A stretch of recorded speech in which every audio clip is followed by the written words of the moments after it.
Hello, and welcome to the Studio 78 podcast. I am your host, Nache Snow. I hope you guys are all doing well. I have an amazing guest today that is going to talk to us about finance. She is the finance guru. Absolutely love her.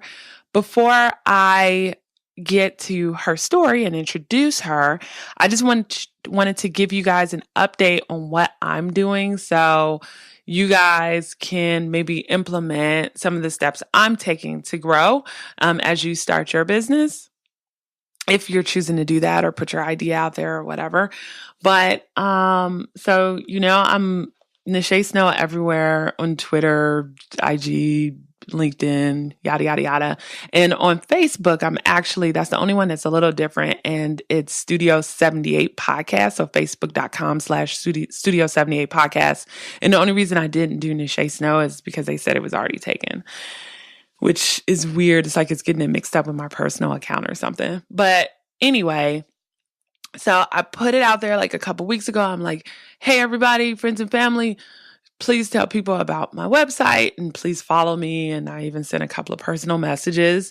And so out of that, I got 68 Twitter followers, 36 Facebook page followers, and 67 Instagram followers. So my goal actually for next week is going to be to try to meet 100. And you know what? It's just slow growth. It is how it is. And even out of the followers I just named, like I'm going to lose a few because it's a couple of people who just followed to get a follow. That's how it is in the beginning. You can't get discouraged. It's like you just have to be happy that someone, wants to like follow you and, listen to what you have to say and click on your links. And so I'm grateful for everybody who has followed me, but I just wanted to let you guys know I got those followers just by putting it out there on my personal Facebook page and also putting it out there in a couple other spaces where I have other audiences just saying, hey, come follow me. Now I did do it like near New Year's, so that might not have been the smartest thing because a lot of people aren't necessarily on social media. But in the coming week, I'm going to try to put myself out there even more just to try to get past that 100. So I just wanted to let you guys know that. And then also I just wanted to let you all know to get out there. Last week, I wrote an article on Medium, and that article is called 10 Concepts Women Need to Embrace in 2017. And so if you go to Medium, medium.com/@ and that's that @ symbol, Nache Snow, you'll find my account with that article. And I probably will do a podcast episode on it in the future too. But this is just a platform that allows people who like to write about different ideas, share their ideas with with their network. And so it's pretty amazing. You don't have to have an account to see the articles, but a lot of people do have an account just to follow some popular or topics that they love. So anywho, if you have a Medium account, go over there and follow me there too. But regardless, please, if you're interested, check out that article. And so, that's pretty cool because I've had like 128 people view it. And I want to say like 38 to 40, something like that, people who've actually read it, because Medium actually tracks, I guess, how long someone is on the article. And, basically that is an indication to them that it has actually been read. So as someone who is starting from scratch again and just putting that out there, I think it's pretty good. And I hope that number continues to go up and I'll continue to market it. So that's where I am. I still have a ton of stuff to do. I need to actually come up with a social media plan and a actual marketing plan, and really do more prep work. But I think for just having the website done, a few podcast episodes out there, this is a good start. And then also, I've been telling people to rate me on iTunes, and I've got 6 5-star ratings and 4 people have written comments. So I'm really thankful for that. So it's just it's the little wins that make a huge difference. So thank you to everybody who in the last couple of weeks have helped me just start out, right? And, I can't wait to see where this thing goes. And also, as far as the Studio 78 podcast, know that I am now on Stitcher. I'm now on TuneIn, and I should be on Google Play. They sent me a message saying I was on there. I couldn't find myself, but if you see me on there, please let me know. And of course, in the show notes, I always have a link to the feed for Android users, so you could use it in any of your favorite podcasting apps. So it's like, man, it's like all this stuff like takes so much time. You're like filling out stuff, you're creating graphics for stuff, you're like setting up stuff. Like my next step is to put the podcast on YouTube, because for my other podcast, YouTube is huge for us. A lot of people go on there to listen to the podcast, even though there's no video, even though it's an audio podcast. So I hope you guys if you're thinking about doing a similar thing or putting yourself out there, I hope this was a little bit helpful to you. Definitely shoot me a note and let me know if it was. Okay, so enough about me and my update, and more about my guest. So Marsha Barnes from the Finance Bar is absolutely amazing. Love her. She actually was interviewed on the other podcast that I host with Estrell Rouse called Can I Park Here? And she's episode 27 on there. For the Cliff Notes version, you could go to startafashiontruck.com/the finance bar. That's startafashiontruck.com/the finance bar. And on there, she actually tells like the story of her origin, like the beginning, her actually buying a bus, gutting the bus out, like yes, people in the actual bus, gutting it out. It looks beautiful, like a living room. And then tells the story how she then traveled around to talk to people about finances. So people would go into this bus. She would have like a computer, books, and other resources.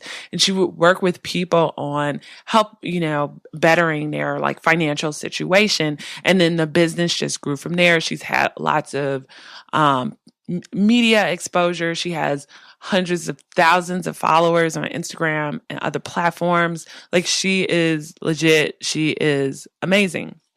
And so if you want to hear the story about her origin, you can find it there. Here, we're going to briefly kind of talk about how she got started. But really the focus of this episode is what we should be doing personally or for our business or for our future business to be financially smart. And so she gives like amazing tips on what we should think about, how to track our expenses, how to change our mindset, like all of that good stuff. One more quick thing. Know that the sound quality coming from me in this episode and 3 other episodes isn't going to be as crisp as what you're hearing now. Unfortunately, I was having some issues with my microphone, and even though my microphone was on, Skype kept defaulting to my computer's microphone. And so it's kind of like one of those things where you're like, ugh, but it is what it is. You can still hear the audio clearly. It's just not crystal clear. So sorry about that. Here we go. Hello, Marsha, and welcome to the Studio 78 podcast. I am so excited to be talking to you again. For the listeners out there, Marsha was on the Can I Park Here podcast that I co-host with Estrell Riles. And when I decided to do this podcast, I knew I had to have her on here. So she was like one of the first people that I emailed, and I was like, Marsha, can you please be on my podcast? So, Marsha, thank you for agreeing to talk to me yet again. Absolutely. I told you before, anything for you, Nache. So thank you for having me. Yeah, but for this new set of listeners out here, like I feel like the mobile boutique community know you, but this is an entirely different audience. Can you just tell the listeners a little bit about you and your business? Yeah, sure. So again, as you mentioned, my name is Marsha Barnes. I am the founder of the Finance Bar. And for those that aren't aware, the Finance Bar, we started as a mobile hub for personal finance. So essentially, I purchased a bus. I had the bus outfitted and decorated and all that good stuff to be able to travel around to different educational institutions, so meaning colleges or local schools, corporations, and organizations to really connect with people and talk about the importance of financial wellness. And my reason for doing my business in such a manner, which was pretty much non-traditional, to put personal finance on a bus, is because I felt like it was something that was sorely missing in my community, and not only in my community, but abroad as well, is that having those conversations about personal finance was not introduced enough on college campuses. It definitely wasn't introduced enough to employees at all of these major corporations. So while they have benefits and all that good stuff, over 50% of people are stressed every single day at work. So I had the bus outfitted to actually literally meet them where they were on their finance journey. And that was the first phase of the Finance Bar. And then our second phase most recently is that I just opened up a coaching suite. So now we have a location where I'm able to meet with individuals in more of an intimate setting. So women, men, couples, entire families, to talk with them about unique situations that they're dealing with. Background before that was in banking, over 13 years in the banking industry. And I decided that after a very long time, I felt like I was on the right plane, but I felt like I was sitting in the wrong seat. So I was sitting, in finance, but I wanted to have a level of creativity when it came to how I wanted to introduce personal finance and the discussion around that to my audience. So here's where I am today. Wow. And before so you guys, I had her on here because I really want to sort of just talk more about financial wellness and how you get there. But before I start there, I'm just curious, how did you make the transition from a regular 9 to 5 to a mobile bus, or are you still kind of teetering between the two? Yeah, no. So I'm no longer at my 9 to 5. The Finance Bar is what I do full time. That transition, Nache, came after several years of knowing that I wanted to do the Finance Bar full time. But with anything that's very new and not traditional, it takes people time to warm up to that. And because I'm in the finance business, I know that, 2 plus 2 means 4, is that you're going to operate a business. If you're going to operate a business, you have to have a certain level of income that's coming in. And while maybe that didn't need to match the income that I had earned in corporate America, I knew that I had to get there first. So after I purchased the bus, started out as a nonprofit, and we still have our 501c3 component of the Finance Bar, which is the mobile hub. I was able to still gain income from that, from our virtual members club, from speaking engagements and all of that good stuff. And then that money, the majority of it, Nache, I would just continue to store that money and continue to build out the Finance Bar before I decided to walk away from my 9 to 5, because I'll be honest, and I've always said this, is that I never wanted to be the struggling entrepreneur, meaning the one that, you leave your job and you're struggling for a certain amount of years, and not just because I didn't want to, but I have a son that's in college and I have a husband. So I have like grown woman, adult, real bills that would still have to operate. That was my reality. So, for many people, they could just like walk and, just care for themselves. But I knew that I had other people that I was also responsible for. So in fairness, I made sure that I prepared myself for a few years before I decided to take that leap. So we have several people out here. I think my audience will probably be women between, I would say, like 27 and 43.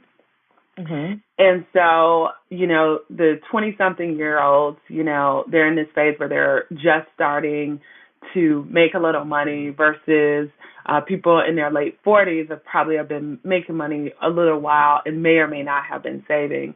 So I was curious, for this group, which I know is a range, did you have any like financial tips for them that they could start doing now, so in the future they'll be okay for retirement, but also maybe in the near future, they could also like travel to Dubai if they wanted to, or if they had like a medical emergency, that they'd be okay.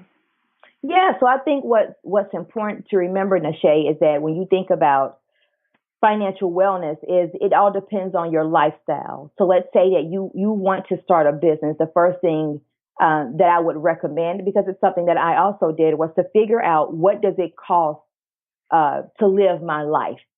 Mm. And what that means is that how much does it cost you just to survive? And when I say survive, I just mean, the basics of if you lost your job tomorrow, what did you still have to operate in your home? Lights, water, groceries, rent, or mortgage. What is that? What is your bare bones minimum that it takes for you to survive in your life? Now, after that comes everything else, Nache. Now, we're talking about you want to build a business.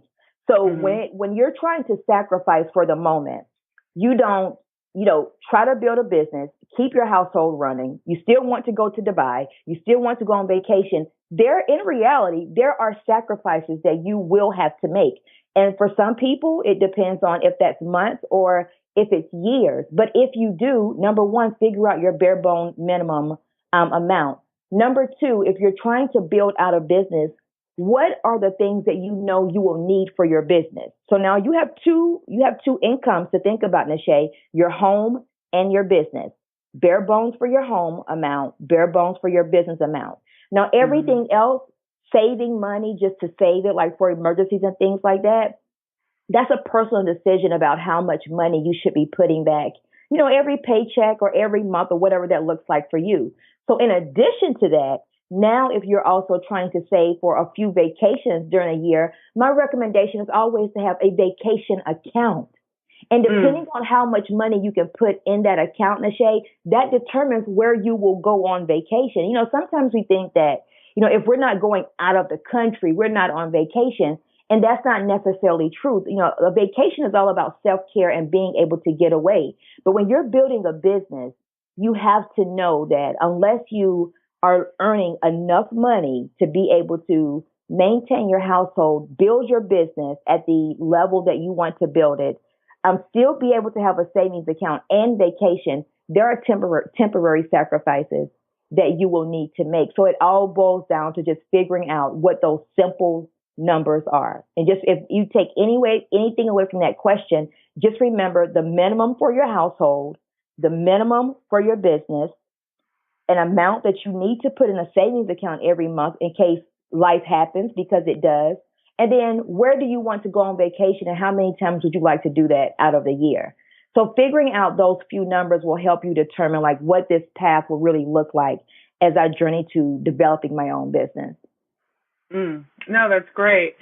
And then for some people, like for me, I choose to use like Quicken, which some people like when they hear about it and kind of hear how I kind of like reconcile and make sure I kind of know where every penny is. They're like, oh my God, Nache, that's too much. It's too much. So do you have any recommendations for like those first steps for figuring out what your bare bones minimum is? Like sometimes I just tell people like start off with a simple Excel sheet or even just like a piece of paper and write down like every single bill you have and all your credit cards and just, do the math on that. But any advice on that? No. Yeah. Well, actually, if that's something you recommended, Nache, that was actually spot on because everyone doesn't like spreadsheets. Everyone doesn't do well. Some people just love spreadsheets, and that's the way they work best. For other people, it is really that simple. It's just writing down, take a sheet of paper. I don't care if it's just a white piece of paper and write down what do I have to pay every single month. That's have to. And then after that, you write down, okay, what are my business expenses every single month that you know you will have to make? And then Nache, jot down somewhere like, okay, I'm starting this business in 2017. I want to take, let's say 3 vacations, like 3 major vacations. Write down what those locations are and the cost of them. And remember, I said, open up a vacation account. Like if that amount totals, and I'm just making numbers up here, Nache, if that amount totals up $3,500 for your 3 vacations out of the year, that's the amount that you need to be working towards getting in that vacation account.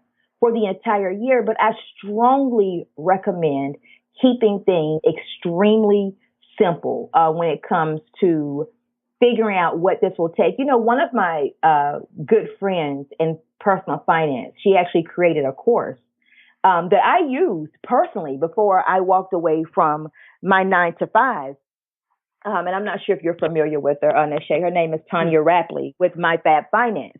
Oh, And yes. Yeah. yeah, so it is an amazing course. And I'm going to put it out there. And I don't even know if Tanya still offers this course, but I want to share it because it is the most helpful tool that I think anyone on any level can use, because it doesn't go over your head at all. And it also has a video component where she's walking you through the steps. And that course is called Financially Preparing to Be Your Own Boss. And it does everything that you and I talked about. You write down your household expenses, what it will take to operate your business. Then she had a place where you write down like all of your debt, because the recommendation is that you chop down debt as much as you can before you leap to, doing your business full time. But it's the perfect tool for anyone that just needs to keep things very simple, because that's what I recommend. Keep it very simple when you're trying to figure this out, because it's really not rocket science. It's figuring out how much you owe to your house and what you have to contribute there to your business, and then saving, and then, your play money and vacation money. No, that's great. Yeah, I'm looking at her website now. I will definitely include it in the show notes. Yep, it's amazing. Yeah. Now, I wanted to talk a little, because I was on your website, and and you have the 5-day money cleanse. So it's like a free mini course that you offer. Can you talk a little bit about that? Yeah, so the 5-day money cleanse, Nache, is all about figuring out your relationship with money. So every single day, viewers receive subscribers, they receive an email with a worksheet, and it allows you to really take a deep dive into your money mindset and how you've been with money. And it's asked those tough questions. For example, Nache, if you didn't do so well with money in 2016, what held you back from doing that? Like, was it a person? Did an emergency really come up, Nache? Or were you just not committed to the process? So the word cleanse is used because that's essentially what it does from a financial perspective. Is it makes you take an honest look at yourself and how you've performed with your finances throughout your life over a 5-day period. So then it's like, well, no, nothing really happened in 2016. It was just me. Because a lot of times, Nache, what we do is say, well, no one taught me, and no one talks about finances, and my parents never taught me anything. Well, as adults, that's our opportunity to make changes ourselves. So that's really what the 5-day money cleanse is all about, is having a better understanding about why you've made the moves that you've had with your finances, and then why you aren't doing anything about it. So then it transitions over into that phase. Yeah, because, it's interesting when I talk to people, and it doesn't matter what age. It could be someone like right out of college or someone who's about to retire sometimes. It seems like it always comes down to money mindset. Like, I'll talk to folks in there like, no, I need to save more, but for some reason they just can't get there, Yeah. And I feel like it's all about mindset. Like, you have to be like, okay, you know what? It's almost like working out, I guess, right? Which I'm terrible at, but I haven't got there with the working out. But, what do you recommend for that? Like, for people who always had trouble with credit cards, who can't stay out of the mall, who constantly pay, like, their bills late? Because there's some people who make 6 figures and they're still in debt. You know what I'm saying? Or like they might only have like $1,000 in their savings account, but they're making like $130,000 a year.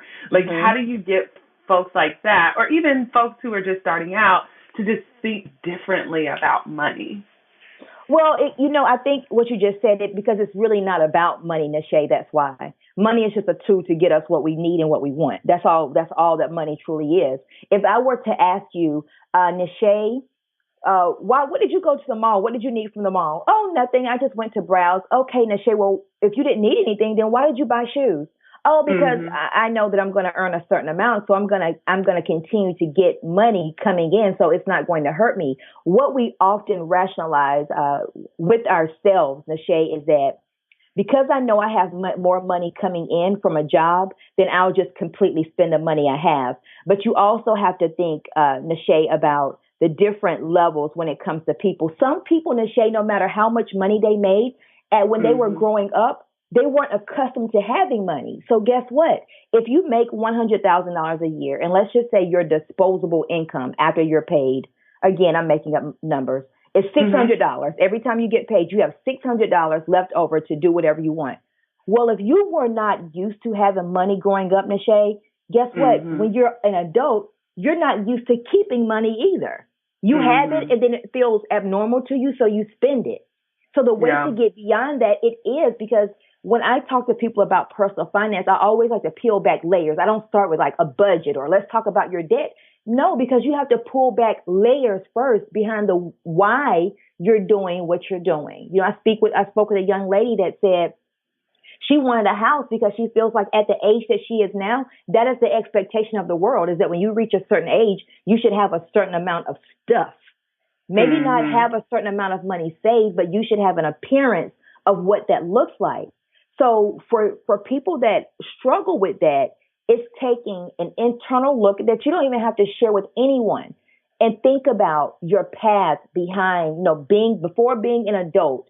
What were you accustomed to in your life and growing up? Then who are Mm. you surrounding yourself with? Are you surrounding yourself with the young ladies that carry very expensive bags and you feel like you have to do the same thing? It all goes back to our emotions around personal finance. And Shay, I know people that make six figures a year and I know people that earn $13 an hour and they're doing just fine Mhm. because what they believe about themselves is not attached to money and it's not attached to things. It's attached Mhm. to, living their life, being comfortable, and as you mentioned, living it in a way that they're still able to vacation and just enjoy life. A lot of times, Nache, we're not enjoying life; we're enjoying things, and Right. that's where we often go wrong at. No, I completely agree. Because even Yeah, like with the house thing, for example, like let's say if you're someone who loves to travel, maybe it doesn't make sense for you to be tied down somewhere because you just don't know where you're going to be living next. So absolutely. and so it's like I feel Yeah, like you have to look at the whole picture. Like, what do I really want out of life? Like if that's you know, right. like, oh, I want a house and I'm ready to plant roots in a certain place, then yeah, maybe it makes sense, but you shouldn't just do it to do it, right? And Yeah. yeah, you should just do it to do it, Nashay. And here's something else I think that's important for someone that may be in their early 20s. When I was in my early 20s, Nashay, that's how I thought too. Like, when I get to a certain age or I get a certain job and I earn a certain income, I want a house. Well, guess what? Now that I'm a little bit older than that, it's like I just wish I would have, maybe lived in an apartment and vacationed with my husband and my son. Like things change over the years. Your desires from when you're 20 to when you're maybe older, 30s or 40s, your Mhm. desires can change significantly. Like when you're in your 20s, you may work at a certain job. Well, maybe in your 40s, you're like, I don't want to do this anymore. I want to launch my own business. So it's very Mhm. important to remember that as you grow older, try to stray away from making life changing decisions too early on because things could change for you and not for the worse, but for the better. It's like your mind just may change about what you want to do in life. I know a lady that was in banking. She had her own home. They had two kids and she was fine with that. But now, she has an RV and they travel around the world with her and her kids. So I think Mm. that things change too, and that's what we have to be mindful of is being careful about how we map out our life because what we have now may not be what we want in the future.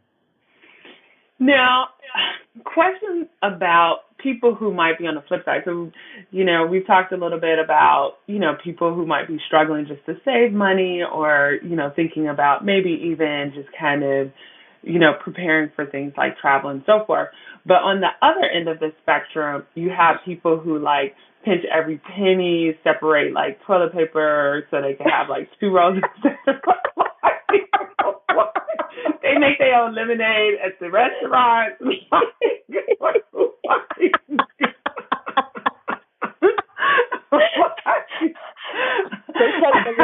They take take the lemonade in the little pack and put it in their water at the restaurant. Like, you gotta do what you gotta do when you're on a budget. But That would be I my mom. mean, That's something my like, mom. I know I have a good friend like that. We used to tease all the time. Like, really? Did you just make lemonade? Like, what? She's like, yeah. Can you give me 6 more lemons, please? Thank you.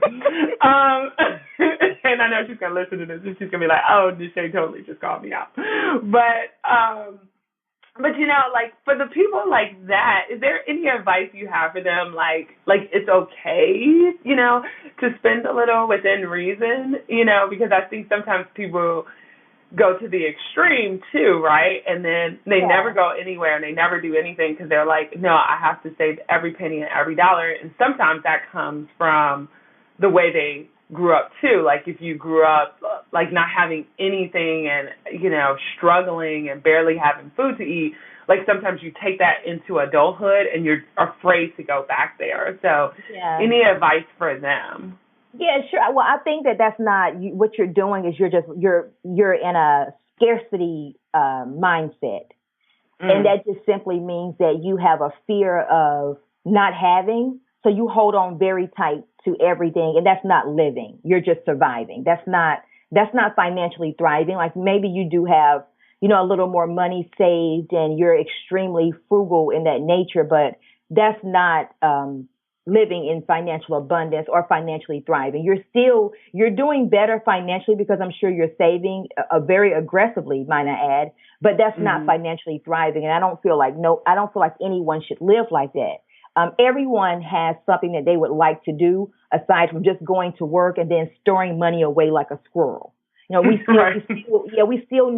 Everyone needs that outlet. So it's okay to, voice, what do I want? What would I like to do? And then everything is about balance, Nache. So if a person is living and they are in that mind frame, my suggestion is just to be careful for that, because essentially what you're doing is you're developing a scarcity mindset. And that means that you're afraid of not having, and you're so afraid of not having, so you just store everything away. You don't do anything for yourself. You're just working and saving money. And as you said, you're putting toilet tissue away, you're making lemonade. And some of those things, like making lemonade, like I joke about that, but there's nothing wrong with going to the restaurant and making your own lemonade out of lemons. But what I'm saying is that everyone knows if they're at that point, Nache, because you're not doing anything to enjoy life. And that's again, Nache, why a lot of people don't even have a relationship with their money at all, because that's what they think it looks like. It's about me not having any fun and me just putting away money. It's not. It's about when you understand, Nache, what you want for your life, this journey becomes a lot different for you, because then you have a great balance. Like for me personally, Nache, when I was growing my business, I had a uniform for myself. Like for work was a uniform, out hanging out was a uniform, because I didn't want to spend my money on things that I felt like wasn't bringing me value. I needed to save my money for a purpose. So when you attach your life to a purpose, this becomes easier, because then everything that you do with your money is of value. And that could still be vacationing with your family, vacationing with your girls, whatever that is. But then you are also very well balanced to say the reality of this is that I still need to have money saved up, and I still need to be very proactive in building out my business. So it's not about not having or deprivation. It's about getting to a place that you understand what you want for your life and then thriving beyond that. Yeah, I think that's amazing. That's great. And it was interesting, too. I like on your site, like on Marsha's About page, she has, "Hi, I'm Marsha, your money mentor and accountability partner." But that kind of reminds me, too, like having someone that is your accountability partner is really great. Like, for example, like I feel like my husband is kind of mine because he's a better saver than me, so he kind of motivates me to save more, too. Yeah. And so, but having a good friend or someone to be your accountability partner, and I think subscribing to like websites like yours, like the Finance Bar too, is great, because then you have like emails and people that are constantly reminding you like, hey, do you really need to make that purchase? Like, hey, you want to do this, you want to open this business in 6 months, keep your eye on the prize. Yeah. Yeah. It is, Nache. That's exactly what it is. It's about keeping your eye on the prize. Because if you work, Nache, and you earn a certain level of money, and then people are like, but I went to go get my taxes done and I looked at my W-2 and it said that I earned this amount of money and I can't tell you where it went to. Well, the reason why you can't tell me where it went to, Nache, is guess why? Because you didn't have a real purpose for your life. That's why I think it's important, and that's why I keep voicing that. And as if your purpose for your life is to truly wake up doing what you love doing, if that's creating a business, and you visualize that, Nache, it's very difficult for anybody or anything to distract you from that. And I'm not sure you've ever felt that personally, but I know I have. Like it's very hard to be distracted about other things. So, those short-term things like clothes or shoes or, maybe a vacation because, I spoke with a young lady once. She's like, I just want to go so bad. And my first response, well, is the country going to move? The country will still be there. The country, I assure you, the country won't move. So I get that there are experiences. But when you can wake up, Nache, and every day that you operate your business, even in those tough days, every day seems like a vacation day to you, you have to know that that level of experience is worth the temporary sacrifice. So it's all about balance, 100% about balance. Yeah, I completely agree. And it's interesting. You mentioned something that made me think of another question. Like in a couple of months here, it'll be tax time. And a lot of times you'll hear people and they're like, oh, yeah, I can't wait to get them taxes so I can go on that vacation. Or like that'll be their savings for the year. Yeah.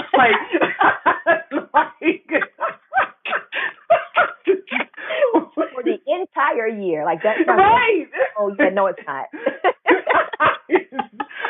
But, I mean, it's like, I think people, and I'd love to hear your perspective about this, but sometimes rely on that refund check that they may or may not get, right, from the government. Yeah. And I'm like, if that is kind of what you're counting on every year to get you by or to pay off a credit card or to whatever, it's like, that's not a good place to be in. No, it's not a good place to be in. But Nache, getting a windfall of money, even if it's a small amount of money, like a few thousands from income tax time or whatever that may look like for the individual, that's like hitting the lottery for people on a smaller scale. That's what it feels like. I don't know. Have you ever heard that like income tax time is like Christmas for adults? Like, that's how a lot of people feel. Like I've heard that some use it's like Christmas for adults, but it's not a good place to be in because you're essentially, the government is only paying you back money that you've paid them. That's all they're doing. So it's not like a gift to you. But it is the wrong mind frame to be in because you are depending on that one time during the year to do something with that money that you otherwise wouldn't have done. Instead of saying, as you mentioned, yeah, I can store it away in savings or, pay off some of that expensive debt that I have. Expensive debt just means, something like credit card debt or anything that has high interest rates.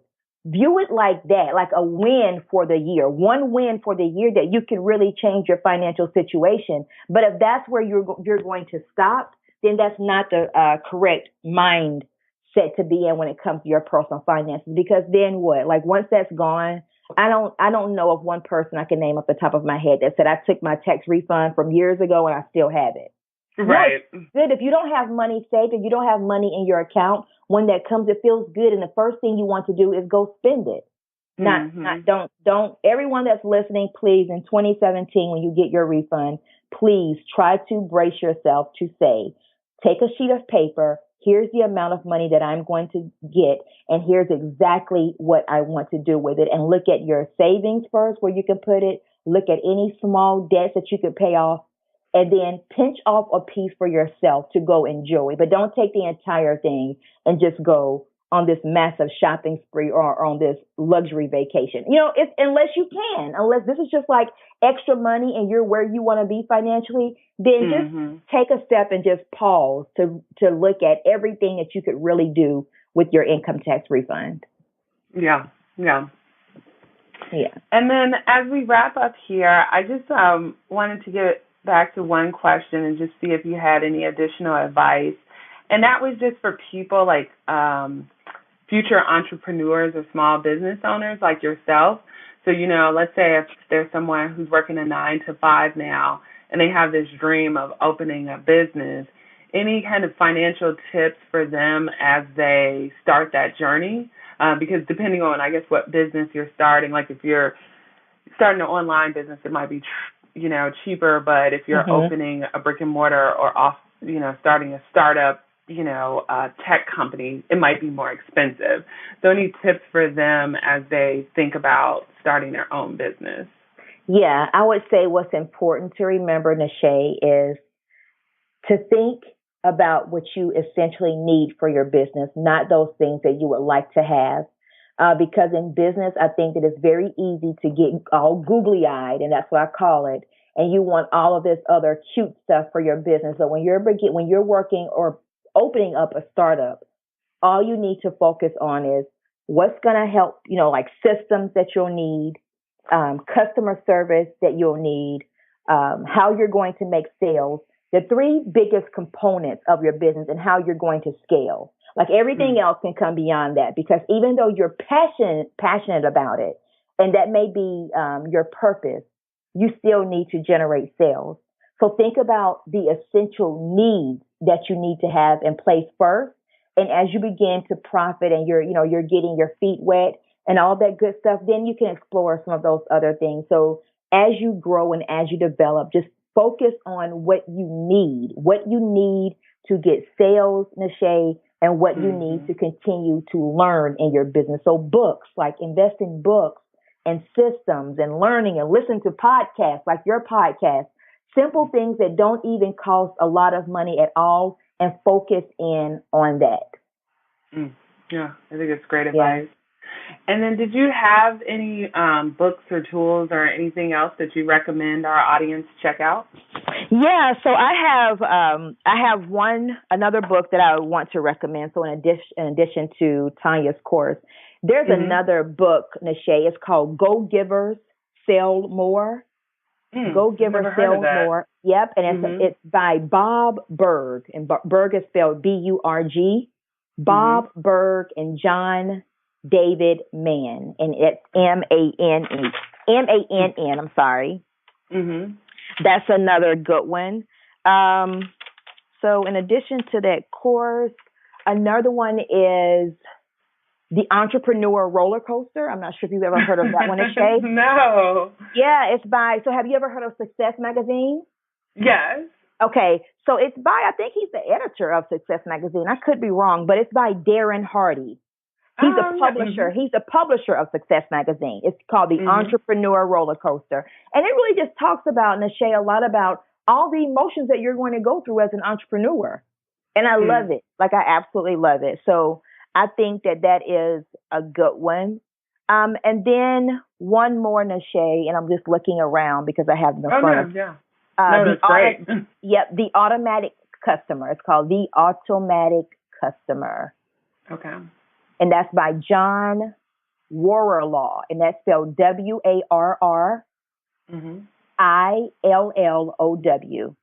Okay. Yep. So those are just a few, but they're really good, really good. So as I mentioned, the one, when you're thinking about finances, you can use a sheet of paper, whatever you want to use.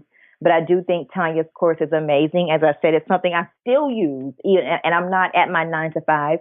But it's just a very good way to be able to connect the dots in a fun way, because I think she's really fun too. Go Giver, Sell More, Entrepreneur Roller Coaster, and then The Automatic Customer. And yeah, I will make sure to include all of that in the show notes. So if you guys go over to NacheSnow.com and just search the finance bar, her show notes will come right up, and I'll have all of the links in there. Now, I like to ask every guest weird random question. What product, and it can be anything, or or it doesn't even have to be a product, but what is something that you absolutely love and can't live without? Oh, goodness, Nache. Something I love and can't live. Oh, I have one. A printer with ink in it. Oh, goodness, Nache, have you ever tried to print something at home and your printer doesn't have ink in it? That is so frustrating because you're like, Oh do I my really have to go goodness. out to Best Buy? You know why, Nache? Because I'm not like a big online reader. Like I like books. I like to highlight. I like to put sticky. So even if I'm printing an article online, like even before our interview, I was like, okay, what am I supposed to have for Nache? I had to print that out and like Right. highlight. Like so, a printer with ink in it. That's it for me. A printer with ink in it. See, ladies and gents, she is about business. She came prepared. I was just like, I just want to talk to you. But she came, I didn't even give her specifics. I'm like, I just want to talk to you about money. And so we can laugh. Right.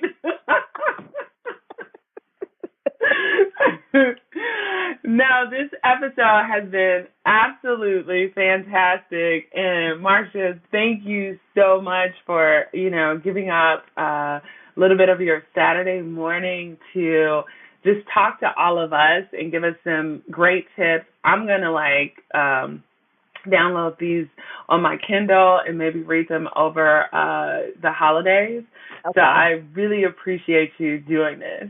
Yeah, sure. And thank you, Nache. Thank you for everything that you do. Thank you for this platform for helping people, because I think that I'll just leave with when you can begin a journey. I'm living proof that when you stay attached to people that are doing great things and that make you aware that things are possible, putting people in front of you that you can listen to that have been there and done it, I think that that's amazing. So thank you for having me and for all that you do. Oh, thanks, Marsha. You're welcome. Okay, what did I tell you? How amazing is Marsha? Love her. So I just going to wrap up here very quickly, but really think about all of this stuff she said. I mean, thinking about how much do you need to survive? She said, really think about what you need versus in your business versus what you want. Like for me, I know I should have business cards for the new business, but do I need beautiful letterpress gold foil business cards? Maybe not so much.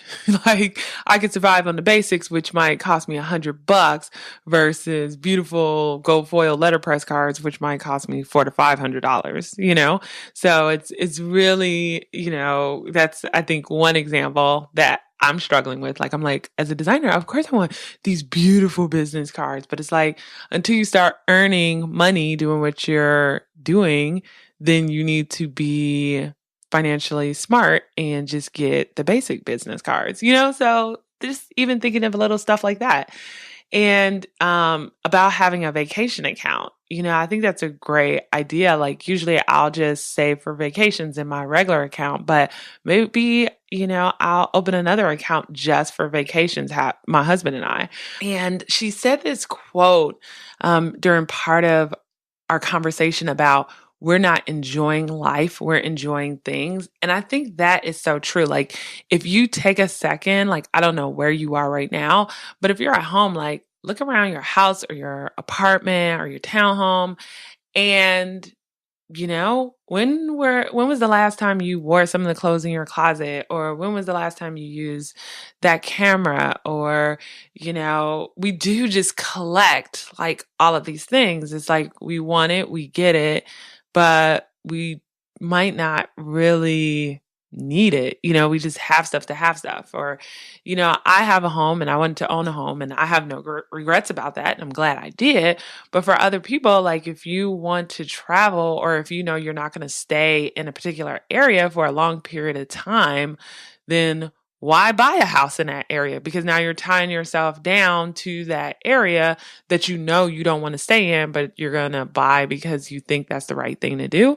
Like you need to buy because you know it's the smart thing to do, either because you want to plant roots or because you're buying in a place where you can flip the house in a year or hopefully flip the house in a year, right? And use that money to travel around the world, whatever. But I think her point was great about like really think about what you want and not just in the right now, but in the future, because, of course, we can't predict the future, but try not to make any decisions that'll have a huge impact on what you might be able to do 10, 15, 20 years from now. So, I mean, man, I just think she gave like some great stuff, even talking about that scarcity mindset. I mean, yeah, we joke a little bit, but I'm telling you, because I talk to everybody, strangers, anybody on the street, whatever. But, there are these two extremes. You have people who spend like crazy, and then you have people who, with the scarcity mindset, that won't spend anything. Like they'll have holes in their shoes before like they'll buy new ones, right? And so it's kind of finding that balance, and that balance that's right for you. So I love kind of everything she said about that. But I hope you enjoyed this episode. I'd love to know what you plan to do in 2017. So if you go over to Nache, Nache, snow.com/03 for this episode, please leave in the comments what you thought of the episode and like what you're going to do in 2017. You can also, leave comments under the image that I post in social media, Instagram, Twitter, or the Facebook account. But I want to know, like, are you going to do anything with this? Like, what's maybe one step like that you're considering doing in 2017? All of the courses and books that she listed, like the one from Tanya Rapley, her course, the one from Bob and John, the Darren Hardy one, and the John Worrell. Okay, I just slaughtered his last name. But anywho, all of those are in the show notes with the links if you really want to get serious about money and take her advice on either taking their course or looking at reading their content. So let's do something. Let's get our money right. Trust me, I am in a good place, but I know I could be in a better place. So even for me, even though I have learned how to finally successfully manage my money, I feel like the next step for me is figuring out how to take it to that next level, how to invest it, how to use it to do things like, travel to amazing places and still have like a good nest egg for the future. So, let's do this, people. Like always, please share this podcast on an email, your social media, whatever, and also on iTunes or Stitcher, whatever you're using. Please rate me 5 stars on iTunes, especially, please, just so I can get a little bit more exposure. And I hope you are having an amazing morning, noon, or night. And until next time, we'll chat again. Talk to you later. Bye.